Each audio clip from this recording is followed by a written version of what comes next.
इनको तो बस केवल जाति धर्म के आधार पर लोगों को बांटना है। कुछ पूछिएगा तो सीधा पाकिस्तान पहुंच जाएंगे, कुछ पूछिएगा तो सीधा राम मंदिर कहेंगे। ये आरएसएस हाफ पैंट वाले लोग और भाजपाई हाफ माइंड वाले लोग ही ऐसा कर सकते हैं। राष्ट्रपति महोदया को क्या उस मंदिर में घुस करके पूजा करने का अधिकार देंगे क्या भाजपाई लोग?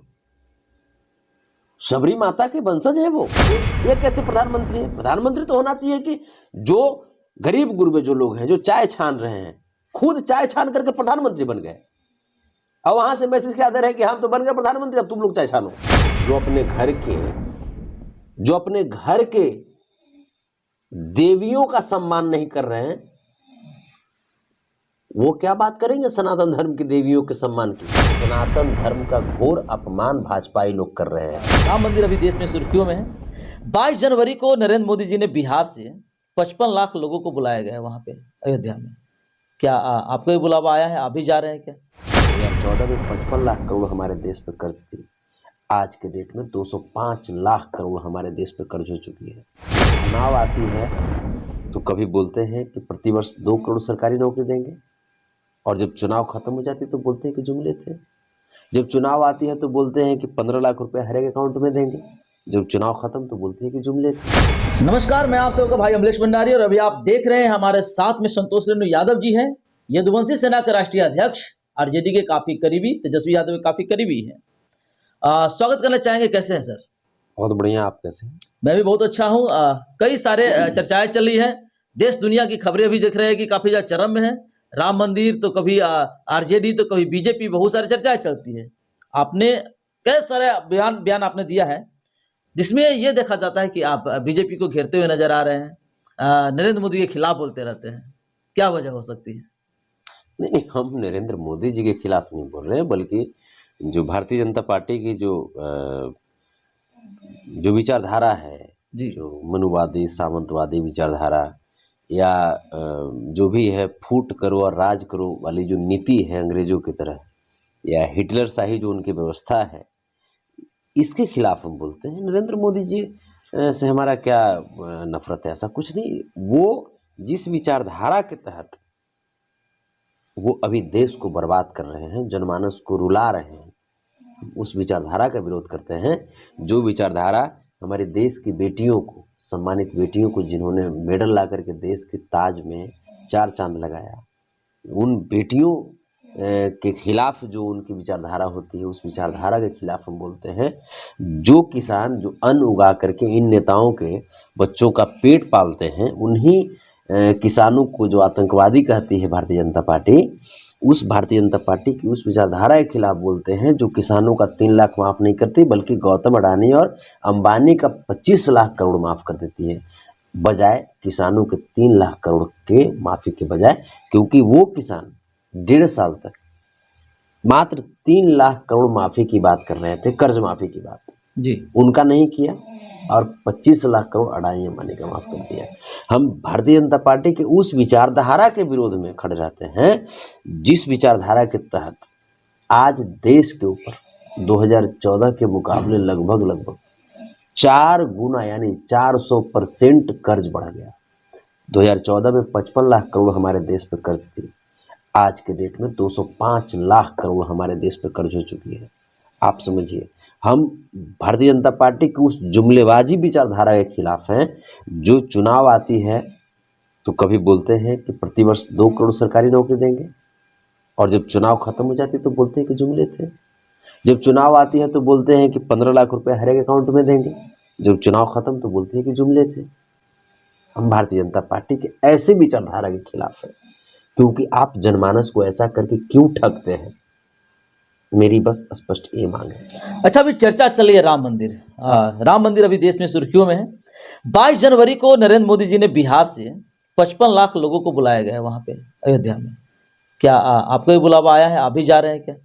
नहीं, पहले तो ये स्पष्ट आप कीजिए कि क्या वो 55 लाख लोगों को सरकारी नौकरी देने के लिए बुलाए हैं? क्या किस लिए बुलाए हैं? प्राण प्रतिष्ठा है, प्रभु श्री राम लला आ रहे हैं।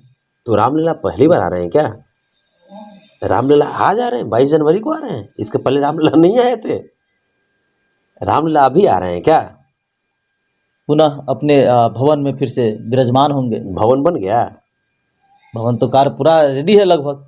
लगभग माने पूरा बन गया है, पूरा तो नहीं बना जी। आधे अधूरे कार्य का उद्घाटन कौन करेगा? जो आधा माइंड का होगा वही ना करेगा। अरे भाई साहब, इतनी जल्दी क्यों पड़ी थी? नरेंद्र मोदी जी स्वस्थ रहे हम तो शुभकामना देते हैं, खुश रहे सुखी रहे हम शुभकामना देते हैं। भाई राम को आप भजते हैं तो सुखी तो रहेंगे आप। भगवान रामचंद्र जी पे इनको विश्वास तो होना चाहिए। इतनी जल्दीबाजी क्यों थी? आधा मंदिर का निर्माण ये उद्घाटन के लायक कैसे हो गया? सनातन धर्म का घोर अपमान भाजपाई लोग कर रहे हैं अपनी राजनीतिक एजेंडे सेकने के लिए। भगवान को भी नहीं छोड़ रहे लोग। किसी भी मंदिर का प्राण प्रतिष्ठा, किसी भी मंदिर में आप भगवान का प्राण प्रतिष्ठा आधे अधूरे कार्यों में नहीं कर सकते। ये आरएसएस हाफ पैंट वाले लोग और भाजपाई हाफ माइंड वाले लोग ही ऐसा कर सकते हैं। और रही बात उस मंदिर के प्राण प्रतिष्ठा में नरेंद्र मोदी जी कैसे बैठ सकते हैं? अगर सनातन धर्म को अगर मानते हैं, रामायण को अगर मानते हैं, तुलसीदास जी ने लिखा है कि अश्वमेध यज्ञ के दौरान जब माता जानकी भगवान श्री रामचंद्र जी के पास नहीं थी तो उनका सोने का पुतला बनाया गया था। नरेंद्र मोदी जी अपनी पत्नी का पुतला बनवाएंगे क्या? ये तो घोर अपमान है ना, सनातन धर्म का ये घोर अपमान है। फिर वहां किस लिए बुला रहे हैं? लोगों को ये घोर अपमान का साक्षी बनने के लिए बुला रहे हैं क्या? क्या प्रॉब्लम क्या है आपको? मोदी से प्रॉब्लम है, राम से प्रॉब्लम है? आपके राष्ट्रीय अध्यक्ष जो लालू प्रसाद यादव जी हैं, उनके सुपुत्र अभी जो सीएम है, हमारे उप सीएम तेजस्वी यादव जी भी कई बार सवाल करते हुए नजर आए हैं। उनको भी लग रहा है कि शायद राम जी से प्रॉब्लम है। वजह क्या है? राम तो हमारे अपने हैं। वो हमारे उनकी शादी बिहार में हुई है, माता जानकी बिहार की थी, तो हमको राम से क्या प्रॉब्लम होगा? चाहे राम हो, श्याम हो, अल्लाह हो, गुरु नानक देव हो, यीशु मसीह हो, किसी न किसी रूप में ये हमारे इष्ट हैं। किसी न किसी रूप में ये सृष्टि के पालन करता है, पालनहार है, सृष्टि के रचयिता हैं। हमको क्या प्रॉब्लम होगी? हम तो भगवान श्री रामचंद्र के पथ पे हम चलते हैं, उनके बताए गए रास्तों पे चल करके हम गरीब गुरुओं की बात करते हैं। जिस सबरी माता का जूठा बेर भगवान श्री रामचंद्र जी खाए थे, उस सबरी माता के परिवार को हम अपना परिवार मानते हैं। आपने ऐसा कहा है, तेजस्वी यादव की बयान आ रही है, आपके ही विधायक फतेह बहादुर जी ने सरस्वती माता के खिलाफ मतलब उनके बारे में आपत्तिजनक बयान दिए हैं। क्या सोच रखे हैं आरजेडी के सारे मेंबर लोग? उनकी फतेह बहादुर जी की जो स्टेटमेंट है जी, उनकी स्टेटमेंट जो है, हर व्यक्ति की अपनी अपनी अभिव्यक्ति व्यक्त करने की आजादी है बाबा साहब भीमराव अम्बेडकर के संविधान के अनुसार। और अगर लगता है भाजपाइयों को कि फतेह बहादुर जी गलत बोले हैं तो वो उनके खिलाफ न्यायालय में जाएं। कौन रोका है भाजपाइयों को? अगर सरस्वती माता से भाजपाइयों को अगर इतना ही विशेष लगाव है फिर तो उनको न्यायालय में जाना चाहिए। लेकिन कहीं ना कहीं नहीं लगता है कि ये सनातन धर्म हिंदू की देवी देवता के बारे में आपत्तिजनक बयान देना है?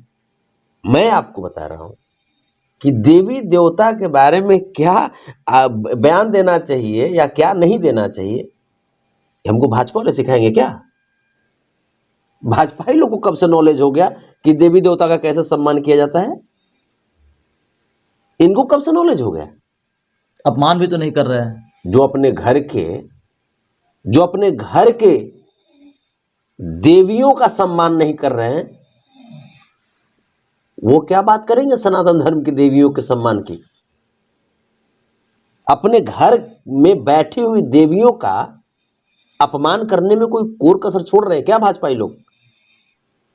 इस समाज में जितनी भी जो हमारी महिलाएं हैं, बेटियां हैं, बहनें हैं, चाहे किसी भी समाज की हो, आखिर आज जितना भाजपा उनके विरुद्ध में सोचती है, उनका मनोबल तोड़ने के लिए सोचती है, तमाम देवी स्वरूप बेटियों का रेप करवाती है भाजपा शासित प्रदेशों में रेप का लाइन लगा हुआ है। बिल्किस बानो के 11 रेपिस्टों को गुजरात में भाजपाई सरकार में रिहा कर दिया गया था। अंततः माननीय सर्वोच्च न्यायालय ने स्वतः संज्ञान लेते हुए उन तमाम 11 रेपिस्टों को फिर से जेल भेजने की बात कह दी 2 साल के बाद। बात समझिए आप, माननीय सर्वोच्च न्यायालय ने कहा है कि भाजपा अब रेपिस्टों का साथ देती है। करारा तमाचा है भाजपाइयों के ऊपर, और 140 करोड़ के देशवासी ये देख रहे हैं। हमारी आधी आबादी, हमारी देश की स्वाभिमानी महिलाएं देख रही हैं कि भाजपा किस प्रकार से उनके मनोबल को तोड़ने का प्रयास कर रही है। साक्षी मलिक, विनेश फोगाट, तमाम लड़कियां जो वीरांगना की तरह देश में खेल रही थी देश के लिए, अब इन्हीं भाजपाइयों के ब्रजभूषण शरण सिंह सांसद, जिनके अत्याचार से अपने खेल को छोड़ने को मजबूर हो गई। किनके शासनकाल में रेप रुका था? इसे बड़ा बड़ा कांड इससे पहले होते हुए आया है। हाँ भाई, जब से भाजपाई लोग आए हैं इसमें बेतहाशा वृद्धि हुई है। कुलदीप सेंगर जी को ले लीजिए, भाजपा के ही विधायक है। ब्रजभूषण शरण सिंह जी को ले लीजिए, हमारे उत्तर प्रदेश में मनीषा वाल्मीकि हमारी बहन, जिस दरिंदे ने मनीषा वाल्मीकि का रेप किया, गैंग रेप किया, उन दरिंदों को आज योगी आदित्यनाथ की भाजपा की सरकार रिहा करवा दिया। क्या कहिएगा? निशा यादव को देख लीजिए, उनकी जो हत्या हुई, उनके हत्यारों को क्या हुआ? दिल्ली में एक महिला को काट करके कुट्टी कुट्टी काट कर उसको फेंक दिया जाता है, कुकर में सिझा दिया जाता है, फ्रिज में बंद कर दिया जाता है। किसकी सरकार थी?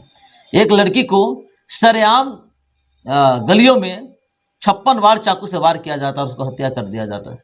किसकी सरकार थी? वहां तो बीजेपी। यही तो बात है। यही तो बात है कि जहां जहां पुलिस प्रशासन बीजेपी के हाथों में होंगी, अत्याचार वहां बढ़ाएगी बीजेपी। दिल्ली की जो पुलिस प्रशासन है वो बीजेपी के हाथों में है। मतलब आपका कहना है कि बीजेपी ही यहां भी शामिल है? बीजेपी ही तमाम दरिंदों को बीजेपी खुली छूट दे देती है कि हमारे देश की बेटियों की मनोबल को ये ऐसे ही तोड़ेंगे, लेकिन देश की बेटियां कभी माफ नहीं करेंगी। 2024 का चुनाव बहुत नजदीक आ गया है जी। इतना आप जान जाइए, ऊपर वाले के घर में, ऊपर वाले के दरवाजे पे देर होता है, अंधेर नहीं होता। ऊपर वाले की लाठी में आवाज नहीं होती। जिस दिन ऊपर वाले अगर लाठी चला दिए ना, तो आपके तमाम होशो हवास, आपके तमाम हिटलरशाही कानून, आपकी तमाम हिटलरशाही सोच, अत्याचारी, बलात्कारी, भ्रष्टाचारी सोच धरी की धरी रह जाएगी। और देश की आवाम ने ठान लिया है कि भाजपा को अब सबक सिखाना है। बिहार आ रहे हैं नरेंद्र मोदी जी, प्रधानमंत्री जी, हाल ही में। किस दृष्टिकोण से आप इसको देखते हैं? लगता है बड़ा असर होने वाला है आरजेडी पे, कहीं वो बिहार आएंगे तो। 13 तारीख को तेजस्वी जी पूर्व की भांति, मुश्किल से अभी 2 महीना भी नहीं हुआ जी, और तेजस्वी जी 1,20,336 नियुक्ति पत्र एक दिन में बांट दिए थे। शिक्षकों को कलम दे दिए कि जाइए आप पढ़ाइए, समाज को शिक्षित कीजिए। पढ़े लिखे लोगों को सम्मान दिया उन्होंने। और फिर 13 तारीख को होने वाला है। नरेंद्र मोदी जी हो सकता है वही देखने के लिए आ रहे होंगे, या हो सकता है अच्छा कि कोई जैसे वैकेंसी वगैरह हो सकता है, फॉर्म वगैरह भरे होंगे, तो यहां तेजस्वी जी के हाथ हो नियुक्ति पत्र लेने आ रहे होंगे, यह भी हो सकता है। लेकिन इसमें भी तेजस्वी यादव पे सवाल। लेकिन उस लायक भी नहीं है वो, उनका तो सर्टिफिकेट ही फर्जी है, उनका नरेंद्र मोदी जी का सर्टिफिकेट ही फर्जी है। वो अगर नियुक्ति पत्र ले भी लेंगे, मान लीजिए चुपका चोरी से, कहीं लाइन में लग करके चुपका चोरी से ले भी लिए अगर नियुक्ति पत्र, तो वेरिफिकेशन में धरा जाएंगे वो, उनका तो सर्टिफिकेट ही फर्जी है। तो देखने आ रहे हैं, प्रयास करेंगे बगलिंग करने का, लेकिन यहां ऑप्शन नहीं है। हां, आपके प्रदेश वालों को तेजस्वी जी की सरकार में बिल्कुल नौकरी मिल रही है, पूरे देश को नौकरी मिल रही है। शायद यही नरेंद्र मोदी जी देखने के लिए आ रहे हैं कि कैसे। नरेंद्र मोदी जी तो बोले थे कि हम प्रतिवर्ष 2 करोड़ सरकारी नौकरी देंगे, उस हिसाब से 10 साल में अब तक 20 करोड़ सरकारी नौकरी हो जाना चाहिए था।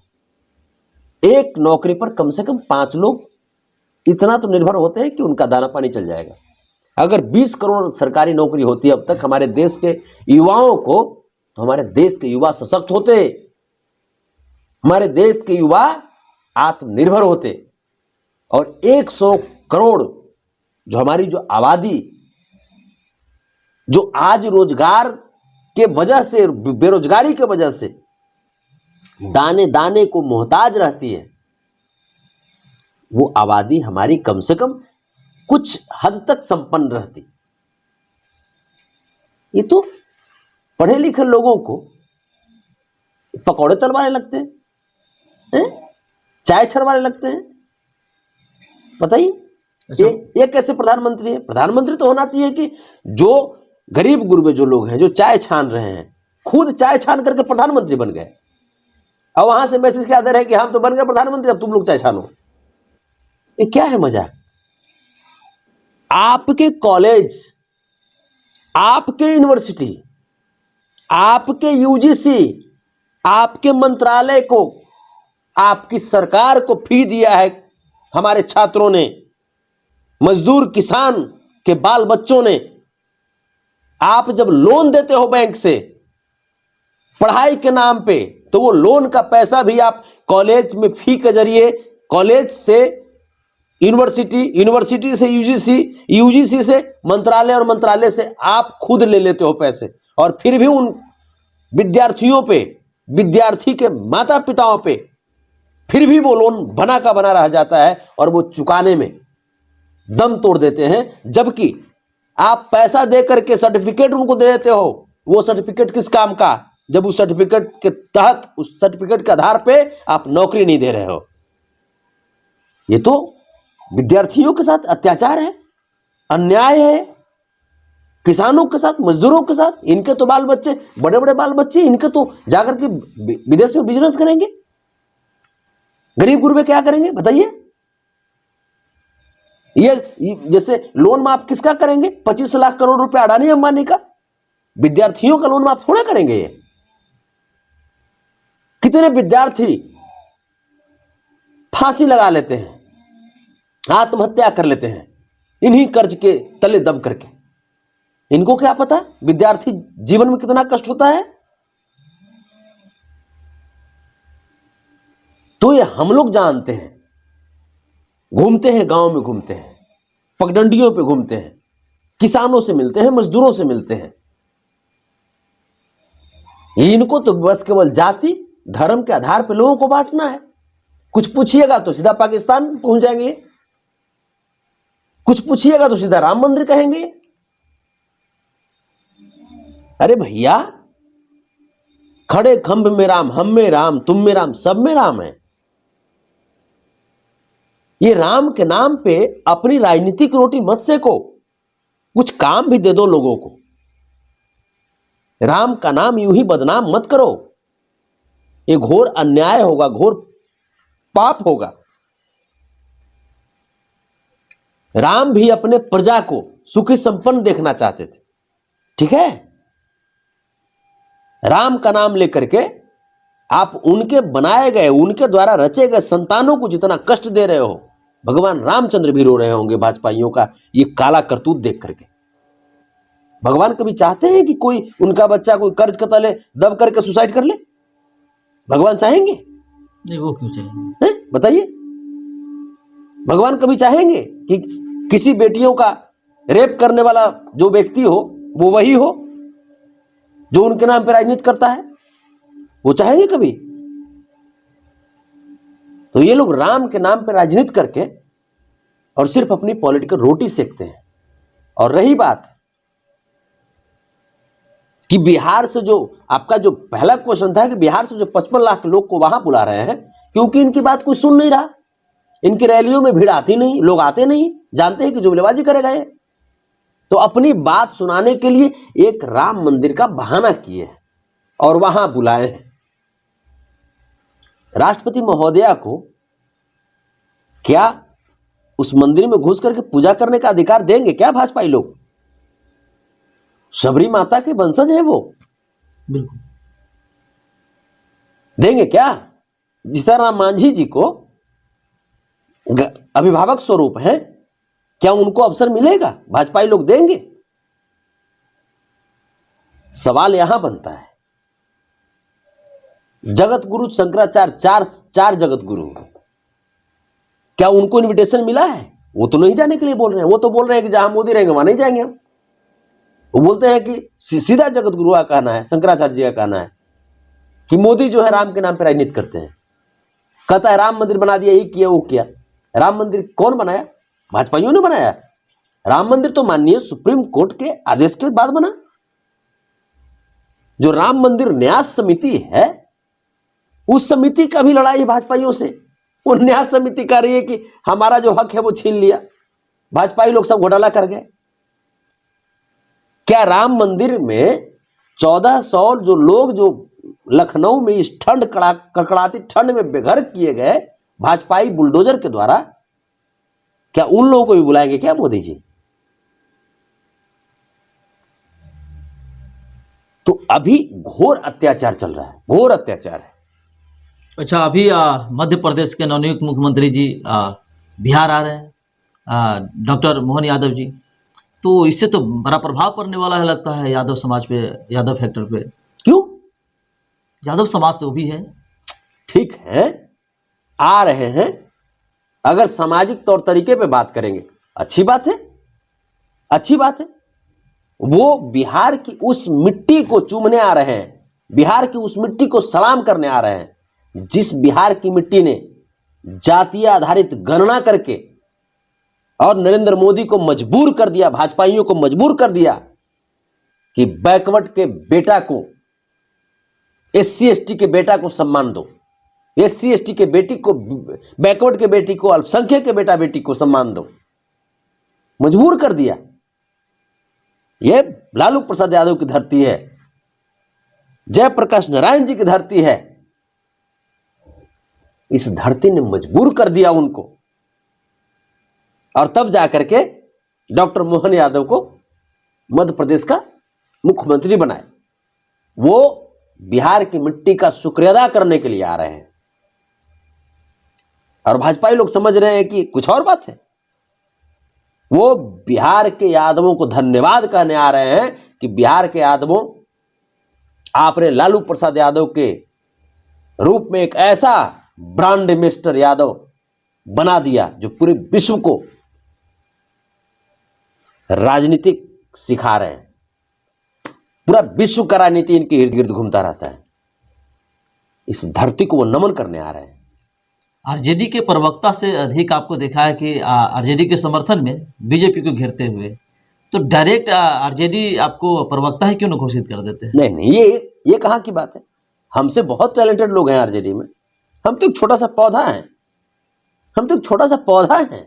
अभी हम सीख रहे हैं बहुत कुछ। परम आदरणीय श्री लालू प्रसाद यादव जी से सीखते रहते हैं, आदरणीय श्री तेजस्वी यादव जी से सीखते रहते हैं। हम तो भी सीख रहे हैं। आपने जो मोहन यादव जी का भी नाम लिया, तो मोहन यादव जी तेजस्वी यादव जी को देखने आ रहे हैं करीब से कि तेजस्वी यादव जी की जो बिहार है वो कैसे 2 साल के अंदर ही कैसे विकास कर गई। बहुत कुछ बिहार की जो मिट्टी है, इस मिट्टी में भगवान बुद्ध को भी ज्ञान की प्राप्ति हुई, और डॉक्टर मोहन यादव बिहार आ रहे हैं ज्ञान की प्राप्ति करने के लिए। यहां से शिक्षा लेकर के जाएंगे, और जाकर के हो सकता है कि अगर भाजपाई लोग अगर उनको प्रेशराइज नहीं किया तो हो सकता है कि कुछ अच्छा काम भी कर दें। ऐसे उम्मीद नहीं है, क्योंकि भाजपा और आरएसएस कभी भी गरीबों के पक्ष में कुछ अच्छा काम करने नहीं देती, किसी को नहीं करने देती, इसलिए वो आ रहे हैं। और जहां तक आपका प्रवक्ता वाला जो बात है, तो हम स्वतंत्र प्रवक्ता हैं, हम लालू प्रसाद यादव जी के प्रवक्ता हैं।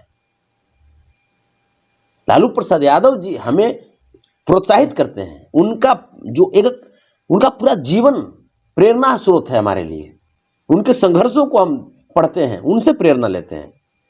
तो क्या उम्मीद रखा जाए कि भविष्य में विधायक सांसद बनने की तमन्नाएं, मतलब बुरा होगा कि देशवासियों को एक नए संतोष रेणु यादव के रूप में देखने के लिए मिलेगा सांसद या विधायक? देखिए, वो एक अलग जोन हो गई। मौका मिलेगा जरूर हम लड़ेंगे, हमको मौका मिलेगा जरूर हम लड़ेंगे।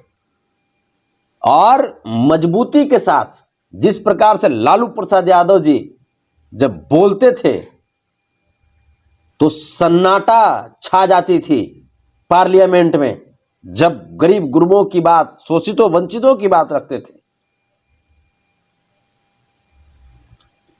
वो नौबत ला देंगे अगर हमको मौका मिला तो। जिस दिन हमारे जनता जनार्दन भगवान चाह जाएंगे, ऊपर वाले ईश्वर अल्लाह यीशु मसीह गुरु नानक देव चाह जाएंगे, बन जाएंगे, हो जाएगा वो भी। लेकिन सांसद विधायक बनना अलग चीज है। गरीबों, वंचितों, शोषितों, दलितों, पिछड़ों, अल्पसंख्यकों और समाजवादियों की लड़ाई को ऐसे ही मजबूती से लड़ते रहेंगे। इन मनुवादियों को, अत्याचारियों को, सामंतवादियों को ऐसे ही सबक सिखाते रहेंगे, चाहे इसके लिए जितना संघर्ष करना पड़े। क्योंकि लालू प्रसाद यादव का भक्त हूं और लालू प्रसाद यादव को संघर्ष ने ही बनाया है, ये बातें हमने उन्हें पढ़ते हुए सीखा है। और हम भी यही जानते हैं कि संघर्ष ही जीवन है और संघर्ष ही करना है। चलिए, बहुत बहुत धन्यवाद समय देने के लिए। तो दोस्तों, क्या सोचते हैं? तमाम चर्चाओं पे हमने चर्चा किया है, मुद्दा पे हमने अपना विमर्श रखा है। क्या सोचते हैं इसके बारे में कमेंट करके जरूर बताइएगा। जय हिंद, जय बिहार।